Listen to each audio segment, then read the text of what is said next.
తమరు అనుమతితో ఒక చిన్న 1 minute వీడియో అధ్యక్ష. మీకు అనుమతులు లేవు, మీ ఇష్టం. హైదరాబాద్ ను మించిన మహానగరాన్ని కడతాం. ఎలా కడతాం అన్నది మా బుర్రలో నుంచి వస్తున్న ఆలోచన నుంచి కడతాం. విజయవాడలో క్యాపిటల్ సిటీని పెట్టడం మనస్ఫూర్తిగా మేము ఆహ్వానిస్తున్నాం. With the location, what has at least 30,000 acres of land, we're saying that please ensure that it is right in the middle of the state. బహుశా ఆంధ్ర రాష్ట్రానికి బహుశా 3 క్యాపిటల్ వస్తాయేమో.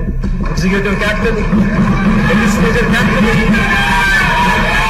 జ్యుడిషియల్ క్యాపిటల్, 3 క్యాపిటల్ కూడా రావాల్సిన పరిస్థితి కనిపిస్తా ఉంది అధ్యక్ష. 3 రాజధానులకు సంబంధించిన ఇంతకు ముందు ప్రవేశపెట్టిన బిల్లును ప్రభుత్వం వెనక్కి తీసుకుని మెరుగైన బిల్లుతో సభ ముందుకు వస్తుంది. To Visakhapatnam, which is going to be our capital. To Visakhapatnam, which is going to be our capital. ప్రతి రాష్ట్రానికి ఒక ఎకనామిక్ పవర్ హౌస్ ఉండాలి. ఒక ఎకనామిక్ పవర్ హౌస్ అనేది రాష్ట్రానికి లేకపోతే, ఒక హైదరాబాదో, ఒక బెంగళూరు, ఒక చెన్నైయో ఇటువంటి నగరాలు ఏ రాష్ట్రానికైనా లేకపోతే రాష్ట్రానికి సంబంధించిన ఆదాయాలు ఎప్పటికీ కూడా పెరగదు. ఒకటైతే చెప్తున్నా, ఏ క్యాపిటల్ అయినా కూడా రాష్ట్రానికి మధ్యలో ఉండాలి.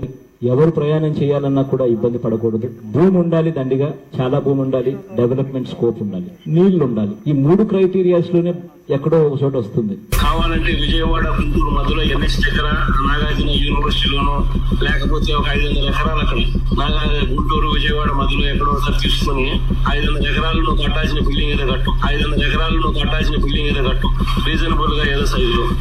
There is no word as such as capital. One needs to understand the Constitution itself. Where the government sits, it is capital.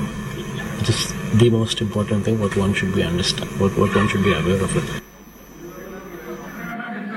He is consistently inconsistent. మీరు చెప్పారు అధ్యక్ష. అంటే వారి వైఖరి చూసిన తర్వాత అధ్యక్ష, అబద్ధానికి, మోసానికి, నయవంచనకి, కుట్రకి, అంటే ఇవన్నీ ప్రతిరూపం కాదు అధ్యక్ష.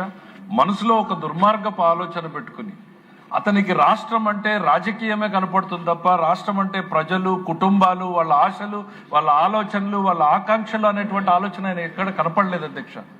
రాజకీయ కోణంలోనే ఒక రాజధాని గురించి, రాష్ట్రం గురించి ఆయన చేసినటువంటి ఆలోచనలు ఏ రకంగా ఉన్నాయనేటువంటిది మన కళ్ళ ముందు కనపడుతుంది అధ్యక్ష.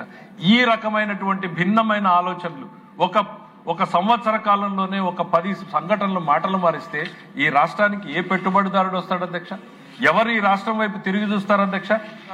మద్రాసులుగా ఉంటే మాకు ఆత్మగౌరవంతో మాకు రాష్ట్రం కావాలి అని ఆయన పోరాడితే కర్నూలులోకి రాజధానిగా రావడం, ఆ కర్నూలు నుంచి తిరిగి హైదరాబాద్కు మారడం, హైదరాబాద్ నుంచి మన కళ్ళెదురుగా రాష్ట్ర విభజన చేసుకుని మనం ఇక్కడికి రావడం జరిగింది అధ్యక్ష.